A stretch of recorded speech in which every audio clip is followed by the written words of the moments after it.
Hello students, welcome back. Today we'll start with our next chapter, that is castles in the air. Okay, castles in the air यानी कि दिन में सपने देखना, day dreaming. Okay? अब हम इस चैप्टर में पढ़ेंगे क्या? This story is about a poor man who used to castle in the air but did not work. तो ये कहानी किसके बारे में है? एक पुअर मैन के बारे में, गरीब इंसान के बारे में, जो कि दिन में सपने तो देखता था लेकिन कुछ भी काम नहीं करता था. He was very lazy and never went for work. वो बहुत आलसी था और किसी भी काम करने को नहीं चाहता था. Therefore, he could not succeed in a business and destroyed it. और इसी वजह से वो अपने बिजनेस में कामयाब नहीं हो पाया, सक्सेसफुल नहीं हो पाया और उस बिजनेस को उसने खत्म कर दिया, डिस्ट्रॉय कर दिया. कैसे, हम इस चैप्टर में पढ़ेंगे. So let's start with our chapter. Once upon a time there lived a poor man in India who did not work and was always building castles in the air. तो एक समय की बात है, इंडिया में गरीब इंसान रहता था जो बिल्कुल काम नहीं करता था. बस वो क्या करता था? वो दिन में सपने देखता रहता था. Chastised him for wasting his time and persuaded him to enter a profession. एक दिन उसकी मदर ने, उसकी मम्मी ने उसे बहुत पनिश किया, उसको डांट लगाई, उसको पनिश किया कि आखिर वो अपना समय ऐसे क्यों बर्बाद कर रहा है, और उसे परसुएड करने लगी कि वो जाकर कोई काम करे. इसके लिए उसे वो मनाने लगी. Fortunately, as he was then feeling very disgusted with himself, he listened to her advice. और क्योंकि उस समय वो आदमी काफी खुद ही से काफी डिस्गस्टिंग फील कर रहा था, खुद ही से उसे काफी बुरा लग रहा था खुद के बारे में, तो उसने अपनी माँ की एडवाइस को सुना. But the question was to what calling should he devote himself. लेकिन सवाल ये था कि आखिर वो क्या काम करे. He had not the learning to be a priest. He was too weak of body to be a soldier, and as he was a Brahmin, he could not do any menial work. So he decided he would be a businessman. क्योंकि उसके पास कोई learning नहीं थी, उसने कुछ पढ़ाई नहीं करी थी, तो वो एक प्रीस्ट, एक पुजारी नहीं बन सकता था. इसी के साथ उसकी जो बॉडी थी, उसका शरीर काफी कमजोर था, तो इसलिए कोई सोल्जर, सैनिक भी नहीं बन सकता था. और क्योंकि वो ब्राह्मण था, क्योंकि वो ब्राह्मण था, तो इसीलिए वो कोई मीनल जॉब, कोई छोटे घर के काम भी नहीं कर सकता था. तो उसने डिसाइड करा कि वो बिजनेसमैन बनेगा, वो कोई बिजनेस करेगा. What would you like to sell? asked his mother. तो उसकी माँ ने पूछा कि आखिर तुम क्या बेचना चाहोगे. He suggested various things, grain, cloth, eatables. कि मम्मी ने उसे काफी सारी चीजें सजेस्ट करी कि तुम ग्रेन्स बेच सकते हो, अनाज बेच सकते हो, कपड़े या कोई खाने का सामान बेच सकते हो. But waving all these suggestions aside, he said that he wanted to sell shiny glass bangles and pots of colored clay. लेकिन इन सबको उसने वेव कर दिया कि ये सब मैं नहीं करूंगा. और उसने क्या कहा? उसने कहा कि मैं ग्लास बैंगल्स में कांच की चूड़ियां और क्ले के बने अलग अलग कलरफुल पॉट्स को बेचूंगा. His mother gave him the money to invest in this business. उस लड़के की माँ ने उसे इस बिजनेस में पैसा लगाने के लिए पैसा दिया. He bought a basket full of glassware and sat down in the market square to await the coming of customers. तो उसने क्या करा? उसने उन पैसों से कुछ ग्लासवेयर खरीदे, ठीक है, और कुछ बर्तन खरीदे, और उन्हें लेकर कहाँ बैठ गया? उन्हें लेकर वो जाकर एक मार्केट स्क्वायर पर बैठ गया और कस्टमर्स का इंतजार करने लगा.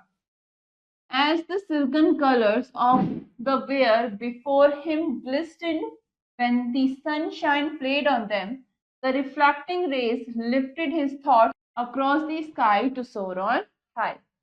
अब जैसे वो जो वेयर्स रखे थे, वो कांच के बने जो चीजें थी, बैंगल्स थी और बाकी सारा सामान था, जब उन पर रोशनी पड़ी, जब उन पर धूप की रोशनी पड़ी, तो वो रोशनी रिफ्लेक्ट होने लगी उससे, ठीक है.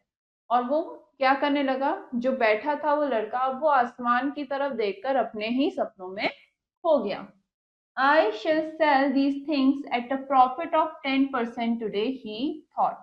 उसने सोचा कि मैं इन सारे सामान को आज 10% के प्रॉफिट पर बेचूंगा, पर 10% के प्रॉफिट पर बेचूंगा. With that money I shall buy imitation pearls and sell them as real. I shall certainly make 100 rupees by doing so. और इन सब से जो मैं पैसा कमाऊंगा उससे मैं नकली पर्ल्स, नकली मोतियों को खरीदूंगा और उनको असली कह के बेच दूंगा. इससे मुझे कम से कम 100 रुपए तो मिलेंगे. With that money I shall buy some goats. और उस पैसे से जाकर मैं कुछ बकरियां खरीदूंगा. They will have young ones every 6 months, and thus I shall have a whole herd of goats. और वो बकरियां हर 6 महीने में उनके यंग वंस होंगे, उनके बच्चे होंगे, तो मेरे पास ऐसे ही बकरियों का एक बहुत बड़ा झुंड हो जाएगा. With the goats I shall buy cows. और उसके बाद मैं उन बकरियों को बेचकर क्या खरीदूंगा? गाय खरीदूंगा. As soon as they have calved, I shall sell the calves and buy buffaloes in exchange. और जैसे ही उन गायों के बच्चे होंगे मैं उन बछड़ों को बेच के उनसे भैंसे खरीद लूंगा. क्या? उनके एक्सचेंज में बफेलोस खरीद लूंगा. The poor man was lost in dreams of future. अब वो जो आदमी था वो इन्हीं फ्यूचर के सपनों में खो गया. He further thought, with the profit on the sale of buffaloes I shall buy mares. When the mares have foaled, I shall buy plenty of horses. उसने सोचा, अब वो और भी सोचने लगा उस बारे में कि जब मैं उन बफेलोस को एक प्रॉफिट, एक मुनाफे पे बेचूंगा, तब मैं उससे कुछ मेयर्स खरीदूंगा और फिर उन मेयर्स को बेच के मैं आगे उनसे घोड़े खरीदूंगा. I shall sell them and get plenty of gold. के बाद मैं उन घोड़ों को बेचूंगा और उससे मुझे बहुत सारा सोना मिलेगा उसके बदले. With the gold I shall buy a castle on the mountain peak, mounted all about with garden boards. और उस सोने से मैं अपने लिए पहाड़ की चोटी पर एक महल बनवाऊंगा जिसके पास एक बहुत बड़ा गार्डन होगा. The Raja of Hastinapur will hear of it and will offer me the hand of his daughter Kaushalya with a large dowry. और फिर मेरे इस महल के बारे में हस्तिनापुर के राजा को पता चलेगा और वो अपनी बेटी का हाथ, अपनी बेटी कौशल्या का हाथ मेरे को सौंप देंगे, उससे मेरी शादी करा देंगे और मुझे बहुत बड़ी डाउरी देंगे. डाउरी यानी कि दहेज देंगे. I shall accept her in marriage and I shall have a son by her. मैं उसके बाद उसकी शादी का प्रपोजल एक्सेप्ट करूंगा और फिर हमारा एक बेटा होगा.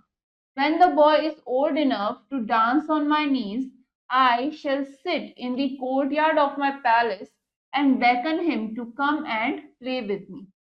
जब वो लड़का, जब हमारा बेटा जो है वो बड़ा हो जाएगा, नाचने जितना बड़ा हो जाएगा, तब मैं अपने महल के कोर्ट यार्ड में बैठूंगा और अपना हाथ हिलाकर उसे अपने पास खेलने के लिए बुलाऊंगा. Then I shall get irritated by his pranks and abuse him and scold him. उसके बाद मैं उसकी हरकतों से, मैं उसके मजाक से, उसकी हरकतों से परेशान हो जाऊंगा, इरिटेट हो जाऊंगा और उसके बाद मैं उसे मारूंगा, उसको डांटूंगा.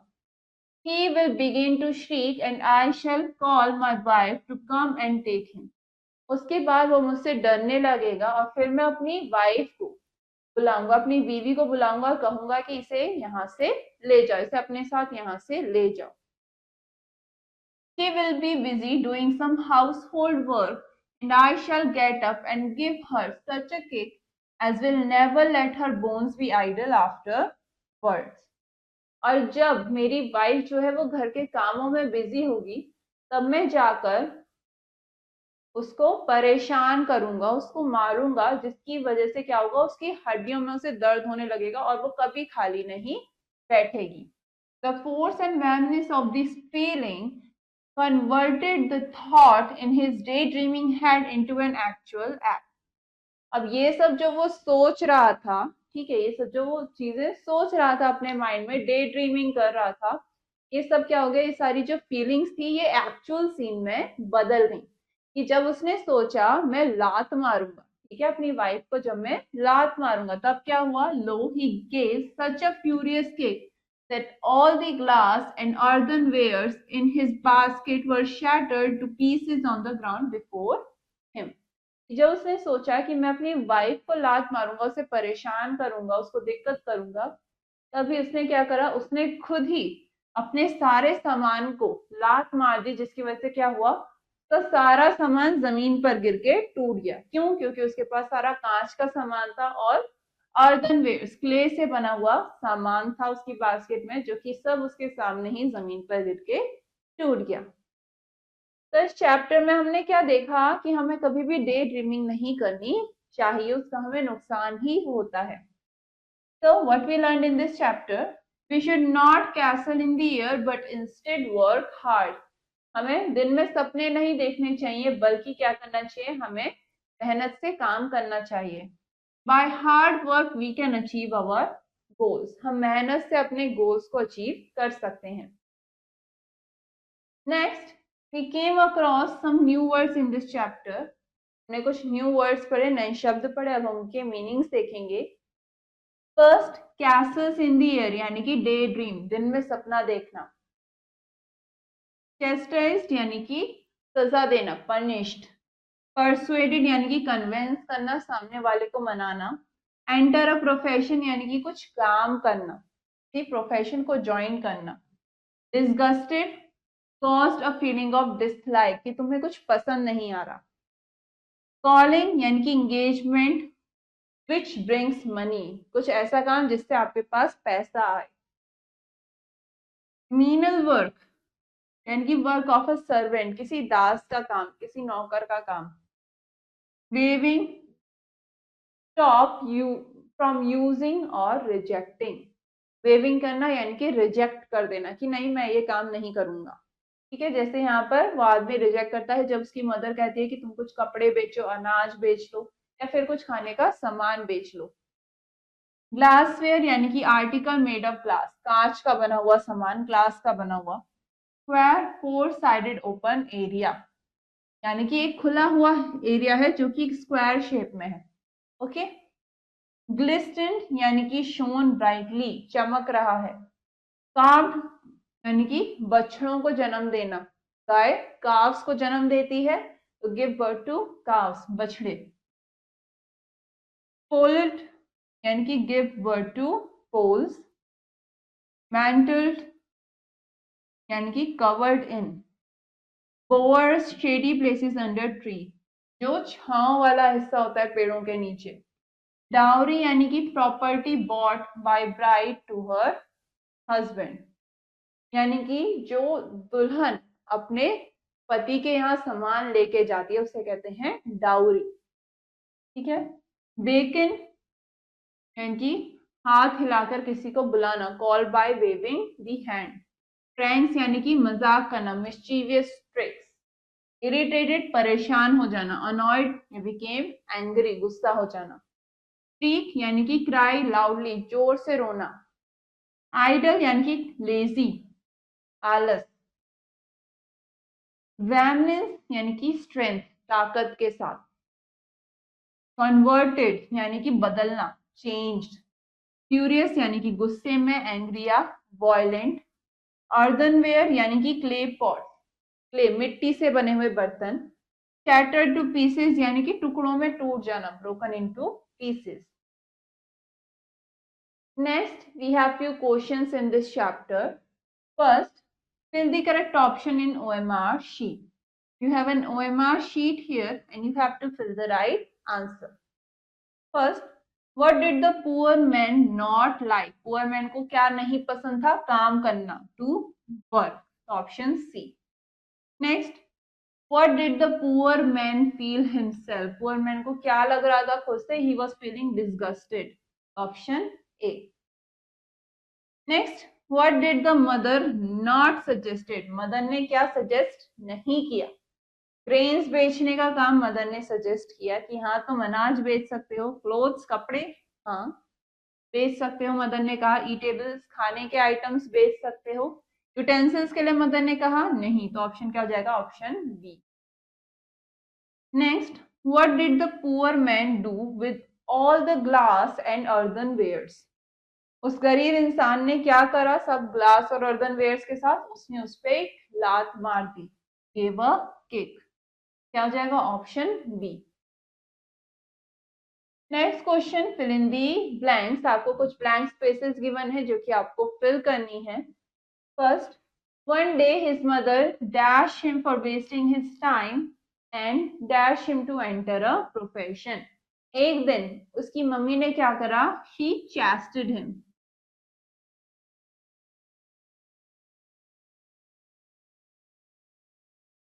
She chastised him. ठीक है, क्यों पनिश किया? बिकॉज वो अपना टाइम वेस्ट कर रहा था। And persuaded him,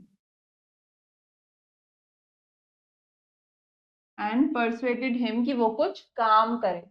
next, he wanted to sell shiny dash and dash. वो क्या बेचना चाहता था? He wanted to sell shiny glass bangles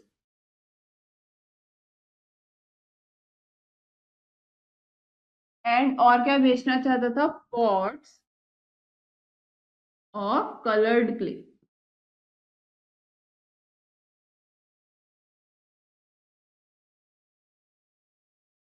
next, with the gold I shall build a dash on the dash P.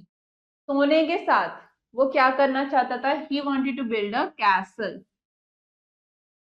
क्या बनाना चाहता था? वो एक महल बनाना चाहता था। कहाँ? ऑन द माउंटेन पीक, पहाड़ की चोटी पर।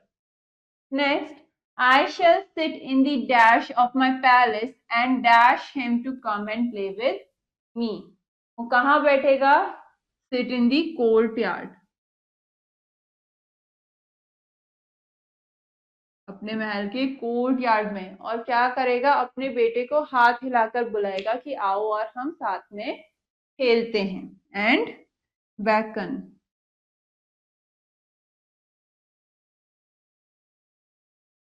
Next, the force and dash of his feeling converted the thoughts in his dash head into an actual act. वो जो फोर्स था वो क्या देख रहा था? वो डे ड्रीमिंग कर रहा था, सपना देख रहा था। ठीक है, खुली आंखों से सपना देख रहा था। फोर्स और स्ट्रेंथ के साथ, स्ट्रेंथ के लिए क्या वर्ड यूज हुआ है? Women's of his feeling converted the thoughts. उसके जो थॉट्स थे वो इसमें किस में बदल गए? कहाँ? डे ड्रीमिंग हेड में जो उसके थॉट्स थे, जो वो डे ड्रीमिंग कर रहा था अपने दिमाग में, उसके फोर्स और स्ट्रेंथ की वजह से वो सब क्या हो गया? वो सब एक एक्चुअल एक्ट में बदल गया। ठीक है, उसने क्या करा? वो सपने में अपनी बीवी को परेशान कर रहा था, उसको मार रहा था, और उसने असलियत में क्या करा? अपने सामान को ही लात मार दिया और वो सब खराब हो गया। Next, write whether the statements are true और फॉल्स। आपको बताना है कि ये जो स्टेटमेंट्स आपको गिवन है ये सही है या गलत है। First, there was a rich man in India who worked very hard. India में एक अमीर आदमी था जो कि काफी मेहनत से काम करता था। नहीं, ये क्या हो गया? False. Next, he was too weak of body to be a soldier. उसका जो शरीर था वो कमजोर था एक सैनिक बनने के लिए। यस, तो ये क्या हो गया? True. Next, the man decided to sell shiny glass bangles and pots of coloured clay. उस आदमी ने डिसाइड करा कि वो चूड़ियां, कांच की चूड़ियां बेचेगा और क्ले के बने पॉट्स बेचेगा। यस, तो ये क्या हो गया? True. Next, the man imagined to sit at the roof of his palace and call his friends to come and talk. वो आदमी सोच रहा था कि वो अपनी महल के छत पर बैठेगा और अपने दोस्तों को बुलाएगा, उनसे बात करेगा। नहीं, तो ये क्या हो गया? False. Next, he gave such a furious kick that all the glass and earthenwares in his basket were shattered to pieces on the ground before him. उसने इतनी जोर से लात मारी अपनी बास्केट को जिसमें ग्लास और अर्थनवेयर्स रखे थे कि जो सारा सामान था वो उसी के सामने जमीन पर गिर के टूट गया। यस, ये क्या हो गया? True. Okay, now all the other questions you will do it yourself that you can understand this chapter better, and this finishes our chapter. Now for the next lesson we will continue in our next class. Till then, have a nice day.